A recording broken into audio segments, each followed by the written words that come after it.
Subject verb agreement related বিষয়গুলোর মধ্যে যে বিষয়গুলো অবশ্যই সবচেয়ে গুরুত্বপূর্ণ সেটা সবচেয়ে 1 নম্বরে আছে ঢাকা বিশ্ববিদ্যালয়ের সি ইউনিটের ভর্তি পরীক্ষার জন্য ইংরেজির জন্য গ্রামারে পাশ করার জন্য অবশ্যই এর আগের ভিডিওতে বলেছিলাম যে তোমাকে এই দুইটা সাবজেক্ট এই দুইটা টপিক এই দুইটা লেকচার খুব ভালোভাবে পড়াশোনা করতে হবে। একটা হচ্ছে টেন্স রিলেটেড যে বিষয়গুলো আছে, right forms of verb related যে বিষয়গুলো আছে, এবং আরেকটা হচ্ছে সাবজেক্ট ভার্ব এগ্রিমেন্ট রিলেটেড যে বিষয়গুলো আছে। এখন সাবজেক্ট ভার্ব এগ্রিমেন্ট রিলেটেড বিষয়গুলোর মধ্যে যে বিষয়গুলো অবশ্যই সবচেয়ে গুরুত্বপূর্ণ সেটা সবচেয়ে 1 নম্বরে আছে প্রেপোজিশন এবং প্রেপোজিশনাল ফ্রেজের যে বিষয়টা, যে প্রেপোজিশন বা প্রেপোজিশনাল ফ্রেজ থাকলে তাদের আগের অংশটাকে সাবজেক্ট হিসেবে ধরতে হবে। 2 নম্বর যে বিষয়টা সবচেয়ে গুরুত্বপূর্ণ সেটা হচ্ছে ইদার অর, নিদার নর, not only but also or নর, এরকম কোরিলেটিভ কনজাংশন রিলেটেড যে ব্যাপারটা, যে এগুলো থাকলে ভার্ব হবে ভার্বের কাছের সাবজেক্ট অনুসারে। আরেকটা বিষয় হচ্ছে ইদার নিদার শুধু একা থাকলে ইচ এভরি এগুলার পরে সবসময় ভার্ব হবে সিঙ্গুলার।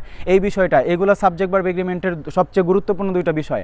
তারপরে আরেকটা বিষয় হচ্ছে এন্ড এবং কালেকটিভ নাউনের একটা বিষয় আছে, যে এন্ড এবং কালেকটিভ নাউনের ব্যাপারগুলো থাকলে যদি এককভাবে বুঝে তাহলে ভার্ব হবে সিঙ্গুলার, আলাদাভাবে বুঝালে ভার্ব হবে প্লুরাল। এটা একটা গুরুত্বপূর্ণ বিষয়। The number of a number অফের যে গুরুত্বপূর্ণ বিষয়টা, দি নাম্বার অফের পরে ভার্ব হবে সিঙ্গুলার, এ নাম্বার অফের পরে ভার্ব হবে প্লুরাল, এবং মেনি এর যে ব্যাপারটা এই দুইটার সাথে কিন্তু ইনক্লুডেড।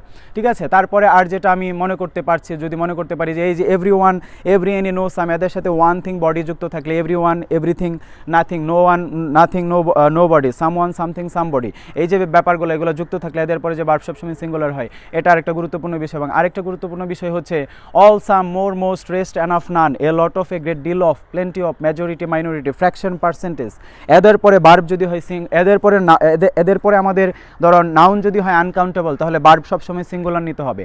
এদের পরে যদি প্লুরাল কাউন্টেবল নাউন থাকে তাহলে ভার্ব সবসময় প্লুরাল নিতে হবে। এই জিনিসটাও কিন্তু অনেক গুরুত্বপূর্ণ বিষয়। 23 সালেও সি ইউনিটে প্রশ্ন এসেছে, এর মানে এই না যে এটাই প্রথমবার এসেছে, আর অনেকবার এগুলো ঘুরিয়ে ফিরে এসেছে।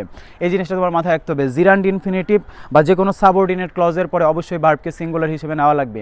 এই জিনিসগুলো অবশ্যই মাথায় রাখতে হবে, এবং এইগুলোই হচ্ছে সাবজেক্ট ভার্ব এগ্রিমেন্টের সবচেয়ে গুরুত্বপূর্ণ বিষয়। এবং এখান থেকে ইনশাআল্লাহ প্রশ্ন তুমি পাবেই, এরর কারেকশনেও পাবে, এবং তুমি দেখবা যে গ্রামার সেগমেন্টেও পাবে।